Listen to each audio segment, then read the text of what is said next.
The sound of alarms ripped through the night. At San Quentin, red lights flashed across the prison yard as smoke curled into the sky. Inmates shouted, some running toward the fences, others ducking low as guards stormed in with shields. The chaos seemed unstoppable. Hundreds of miles away at Pelican Bay, the prison lights went out. The entire security housing unit, known as the SHU, dropped into darkness. For 5 minutes, one of the most secure prisons in America was blind. When the power returned, guards discovered something chilling. A cell door had been tampered with. The bolts were shaved down, ready to break. 2 prisons, 2 disasters, same night, same hour. It was no coincidence. It was a message. California was shaken. How could 2 prisons, each considered among the toughest in the nation, be struck at once? Was there a secret link between them? If San Quentin burned and Pelican Bay went dark, what would happen next? That question hung heavy in the air. Nobody had an answer. Not the wardens, not the guards, not even the governor. But the truth started long before that night, hidden deep inside both prisons. San Quentin, the state's oldest, and Pelican Bay, the coldest. To understand what happened, you have to go back to the beginning. San Quentin looked like a fortress from another time. Its tall walls sat by the San Francisco Bay, with watchtowers that could be seen from the highway. Built in the 1800s, it was California's first state prison. Thousands of men lived inside, from small-time thieves to the most dangerous killers on death row. It was loud, crowded, and always tense.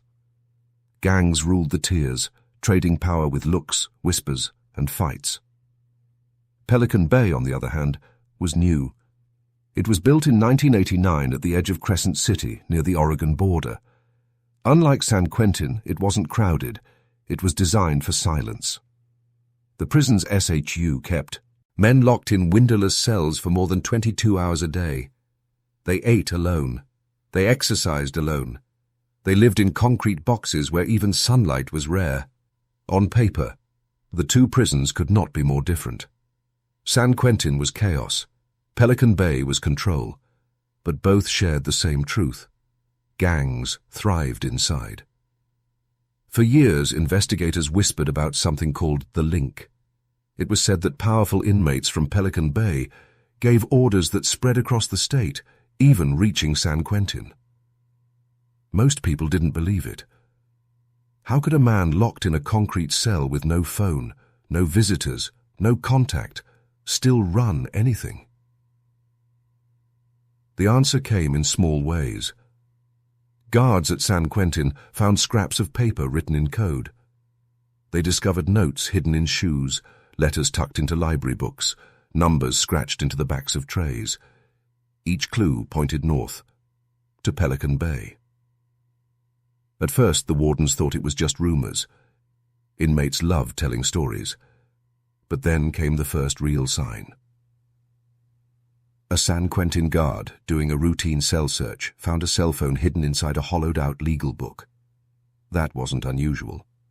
Phones slipped inside all the time. But what was unusual was what the phone contained. Voice recordings. They weren't music. They weren't conversations with family. They were orders.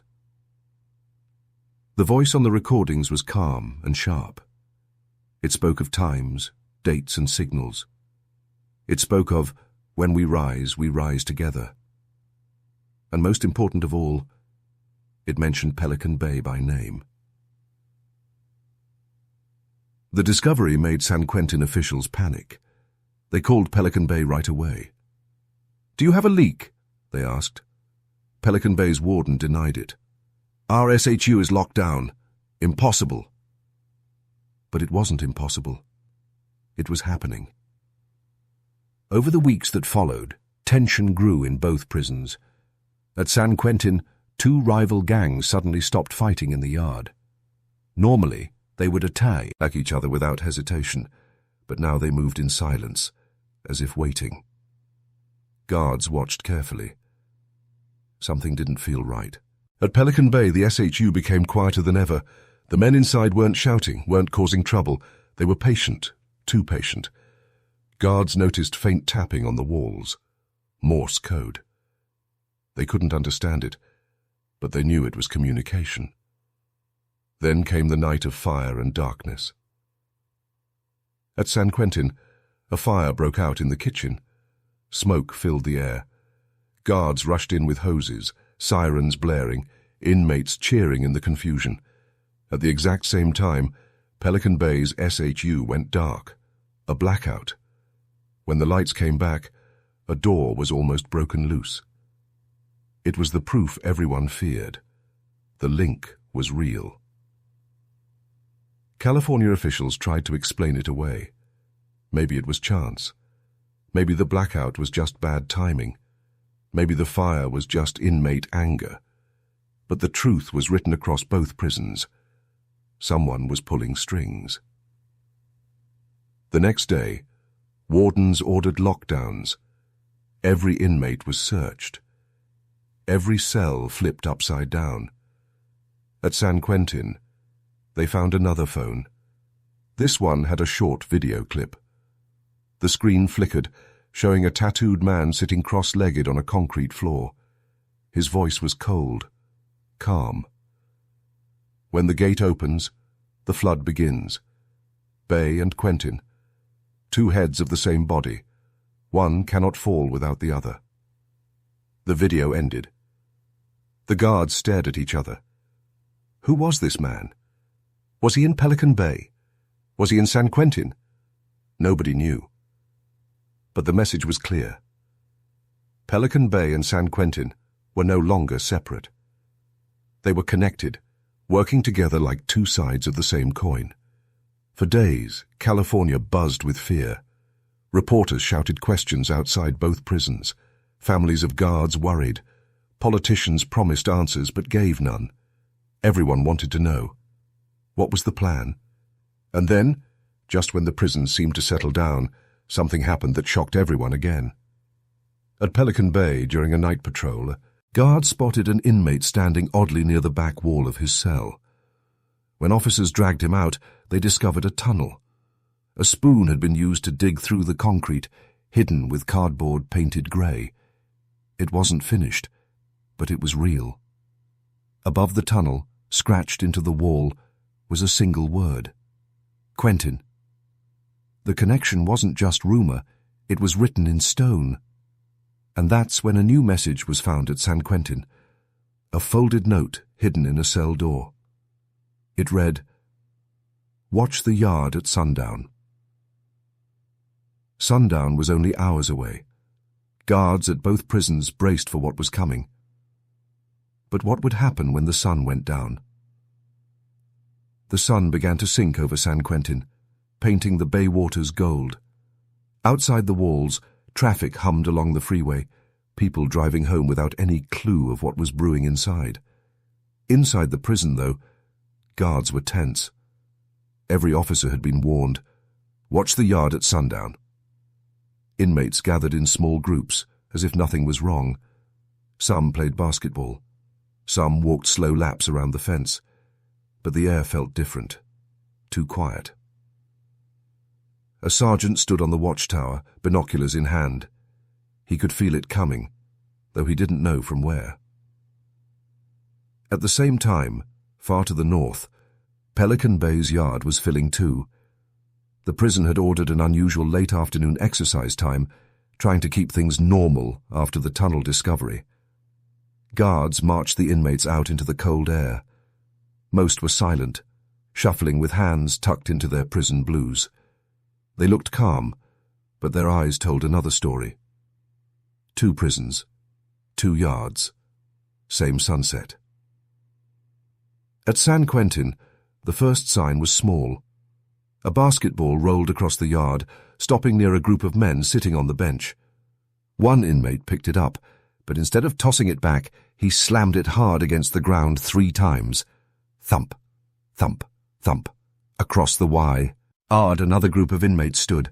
No words, just a signal. Guards tensed. Something was about to break.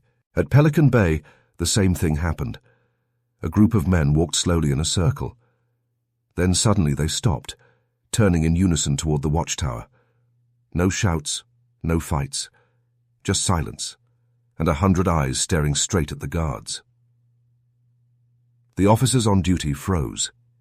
It wasn't violence, but it was worse. It was control. Back at San Quentin, the moment snapped. A fight erupted near the bleachers. 2 men tackled each other, fists flying. Guards rushed in, pepper spray canisters ready. But just as they moved, another fight started. Then another and another. It spread like wildfire. The yard was chaos. Inmates screamed, some charging at rivals, some at guards. Smoke canisters hissed, sirens wailed. From above, the sergeant yelled for backup. It was the kind of riot every officer feared, sudden and overwhelming. But in the middle of it all, something strange happened. 2 groups of sworn enemies, the norteños and the sureños, suddenly stopped fighting each other. They stood side by side, backs against the wall as if protecting something. Guards noticed. What were they hiding? Why stop fighting now of all times? At Pelican Bay, the silence broke too. An inmate shouted a word in Spanish. Instantly, dozens of men raised their fists in the air. They didn't attack. They didn't move. They just stood like statues, fists raised toward the sky as the sun disappeared below the trees. The guards panicked. Radios crackled. Orders were shouted. "Lock it down! Everyone down!" But not one inmate moved. In both prisons, the timing was exact. San Quentin's riot and Pelican Bay's silent protest hit at the same moment, sundown. In Sacramento, the governor was briefed within the hour. The words on the note had come true. The yards had been tested. The link was real. Investigators scrambled. They demanded to know how the orders were being sent. Phones, walkie-talkies, letters, but no. A thing explained the perfect timing. Then a clue appeared. At San Quentin, when guards finally regained control, they found a folded piece of paper on the ground. It had only one line written on it. "Next time, the gate opens." At Pelican Bay, a guard searching the SHU found the same message scratched into the paint on a food tray. The threat was clear. The first 2 events, the blackout and fire, the yard at sundown, were just practice.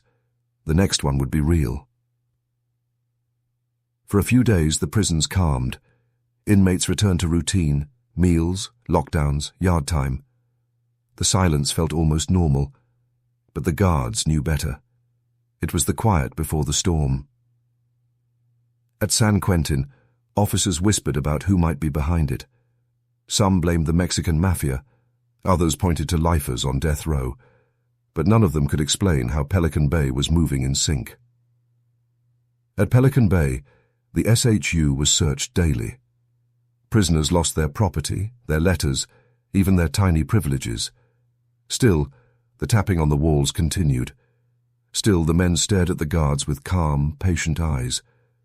And then, 1 week later, the warning came true. At San Quentin, during morning count, a gate opened between 2 tiers. It was routine, the kind of small movement that happened every day. But this time, 5 inmates charged through the gap before it closed. They didn't make it far. Guards tackled them fast. But it was enough. Enough to prove the message wasn't just words. At Pelican Bay, almost at the same exact moment, another door malfunctioned.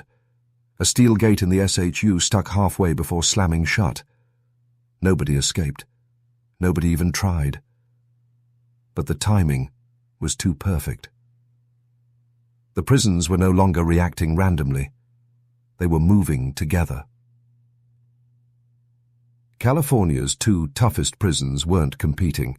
They were linked, step by step, like two predators circling the same prey. The question wasn't if something bigger was coming.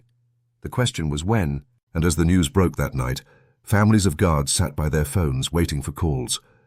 Reporters stood outside the prison gates, asking the same question again and again. Which prison is safer, Pelican Bay or San Quentin? But the truth was darker. The real story wasn't about which prison was safer. It was about which prison would fall first. And then, just as officials scrambled for answers, an even bigger shock hit.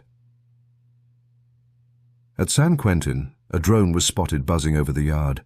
Small, black and fast, it dropped something near the bleachers before flying away. Guards rushed to the spot, hearts pounding. What they found wasn't a weapon. It was worse. It was a map. A hand-drawn map of San Quentin. Every gate, every tower, every blind spot marked in red. And in the corner, one word was written: Bay.